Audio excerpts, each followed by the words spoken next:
All right, let's jump right into a topic that's going to raise some eyebrows. We're talking about two things that are incredibly common: acid reflux and, well, hair loss.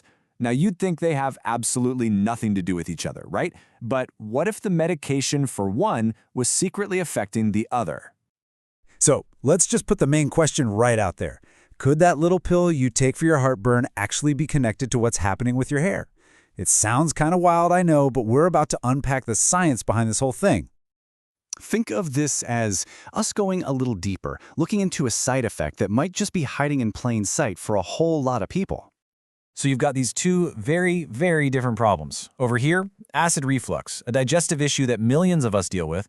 And over there, you've got hair loss, which, let's be honest, can be really distressing for anyone who goes through it.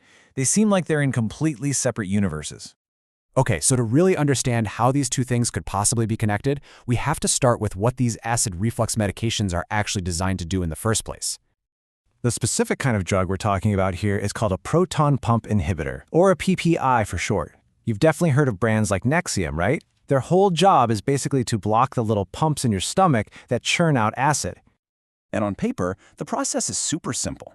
You take the pill, it tells your stomach to chill out on the acid production, and voila, your awful reflux symptoms start to fade away. It seems like a perfect, straightforward solution. But that's not the whole story. And this is where things get really interesting, because the very action that gives you relief from heartburn might be kicking off a totally different problem you didn't see coming. So the pill is doing its job perfectly. There's no question about that. It's blocking acid. But that one simple action has this huge unintended consequence for how your body actually uses the food you eat. And here it is, the heart of the matter. Your body needs stomach acid to properly absorb some really key nutrients, and iron is a huge one.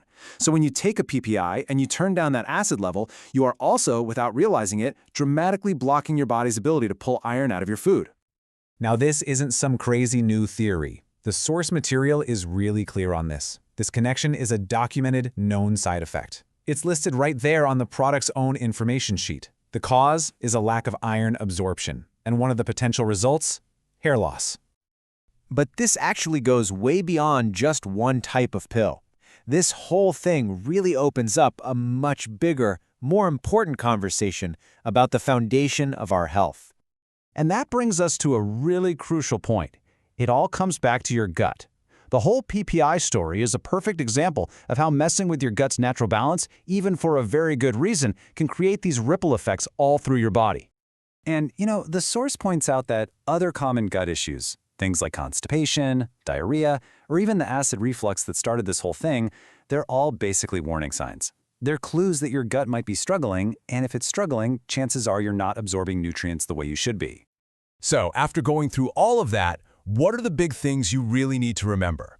Let's boil it all down to the key takeaways from this whole explainer. Okay, so first, those popular acid reflux pills, PPIs, they work by blocking stomach acid. Got it. Second, that action directly gets in the way of your body absorbing iron. Third, the potential for hair loss because of this is a known, documented side effect. And finally, the big picture. This all just goes to show how incredibly vital your overall gut health is for getting all the good stuff your body needs from food. Now, I have to be super clear about this because it's probably the most important point of all. This is for your information, not for you to go out and make changes on your own.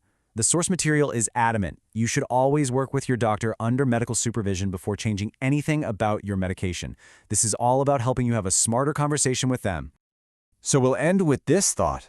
Once you understand how one little pill can have this kind of effect on your body's nutrient balance, it kind of opens up a bigger question, doesn't it?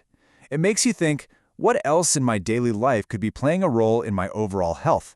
It's definitely some food for thought.